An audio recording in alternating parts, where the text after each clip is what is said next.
ओडिशा साहित्य एकाडेमी तरफ कलिंग युद्ध कर्मशाला आयोजन होउछि।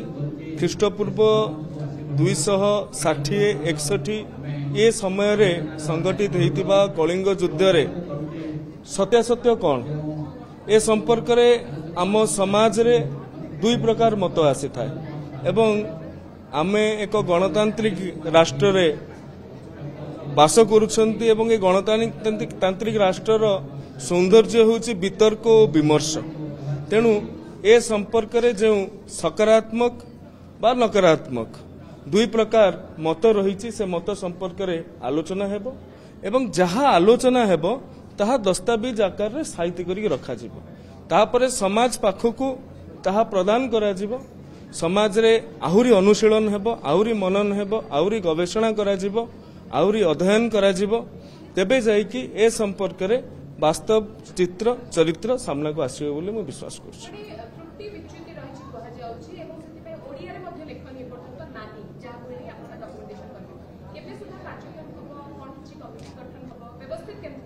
आज्ञा आज एटा आरंभ मात्र ये आरंभ हम एठू जो निर्यास बाहर ताहा निर्भर करुछि केते समय लागिबो एवं इतिहास को खुंटी साउंटी सामना को आनिबारे केते समय लागिबो से कथाटा धार्य होई पारि न थाए।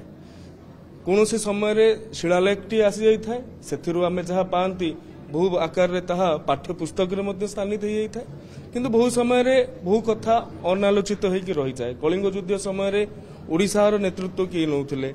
कलिंग युद्ध समय रे जो कहउचंती चंडाशोकरु धर्माशोक हेले धर्माशोक हेला परे 1.5 लाख ओडियांकु हातरे गोड़े बेड़ी पकेकी पाटलिपुत्र को पुणी कौन पाई फेरई नेले ये सब कथा सामाजिक स्तर रे मध्य प्रश्नवाची अच्छी एवं सरकारी पृष्ठपोषकता एवं आपण मानकर साधारण जनतार सहभागितार ये कथा को आमे उन्मोचित करिबा एवं इतिहास रे केतेबेले आवेगर स्थान नाही किंतु इतिहासटी कोनोसी समय रे बंका तेढ़ा मध्य होइथिबार अनेक जगह आमर नजीर अच्छे।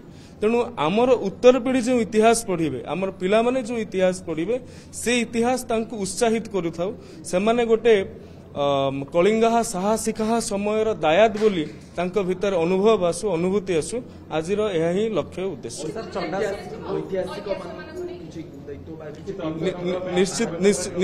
निश्चित भाव में आज अनेक वरेण्य ऐतिहासिक मानू आज निमंत्रण करा जाइछे। एहा परे जातीय तथा अंतर्जातीय स्तर रे कलिंग युद्ध को लेकिन जहाँ जहाँ मतवाद रही ताहाकु मध्य अध्ययन करा जिवो ताहा उपरे मध्य जहाँ जहाँ आगुरु एटा प्रथम थर कहिबाटा भी भूल हेबो। एहा पूर्वरु अनेक थर उद्यम हेइछि किंतु निर्णायक मोड़ को पहुंची पारि नाहांती। प्रभु जगन्नाथଙ୍କ दयारु आमे आशा व्यक्त करिबा ए उद्यमटी सरकारी स्तर रो आरंभ होइछि एवं ये निर्णायक स्तर रे पहुंचु। देखंतु नौ वाणिज्य केवल नौ वाणिज्य नुहे ओडिशार नौ वाणिज्यर एते समृद्धता थिला ताहा बिना नौसेना रे संभवपर नुहे।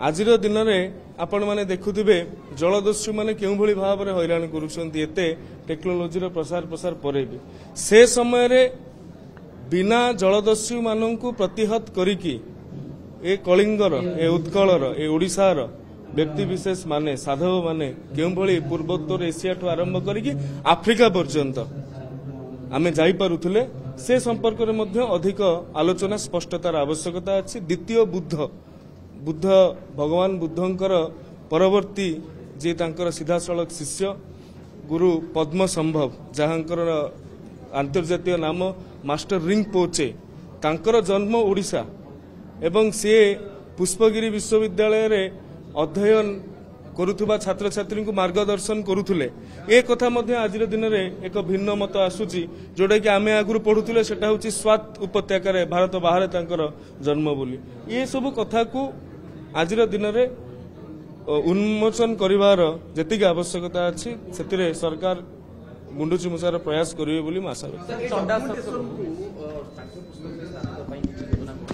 ये बहुत आगुआ कथा हेजिवो आमे आज आरंभ करिछु। आपण माने भी लक्ष्य करिथिबे ए कथा जहाँ सत्य जहाँ आगामी पीढ़ी को उत्साहित करिवो जहाँ आगामी पीढ़ी को प्रेरणा दब ताहा ही पाठ्य पुस्तक रे स्थानित पाए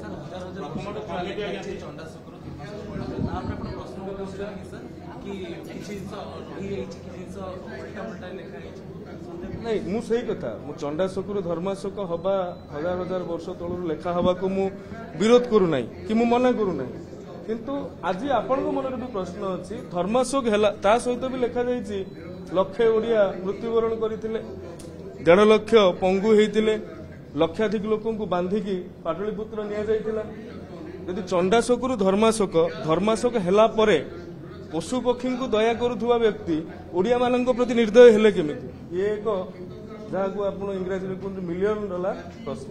धन्यवाद।